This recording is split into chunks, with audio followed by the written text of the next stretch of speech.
Hello everyone. জানো তো, ছোটোবেলা থেকেই না আমার একটা ইচ্ছে ছিল যে মায়ের শাড়ি পরে আমি স্কুলে যাব। তাই একগুচ্ছ শাড়ির মধ্যে একটা বেছে নিয়ে আমি সেদিন চলে গেলাম আমার স্কুলে। হ্যাঁ, ঠিকই, এটা আমারই স্কুল ছিল।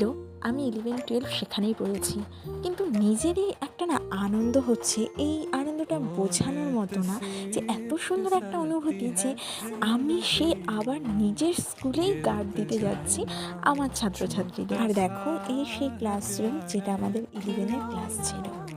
আসলে অনেকেই বলতে শুনেছি কত টাকা মাইনে পাও। আসলে কি টাকাটা কি মানসিক শান্তি দেয়? আমার কাছে কিন্তু এটা মানসিক শান্তির কারণ নয়, টাকা কিন্তু একদমই নয়। এই বাচ্চাগুলোর সাথে থাকলে আমার মনটা এতটা আনন্দে থাকে, সেটাই আমার কাছে বড় মানসিক শান্তি। এটা হয়তো লাখ টাকা ইনকাম করলেও তার মধ্যে হয়তো আমি খুঁজে পাবো না। তো আজকের মতো এটুকুই, বাই।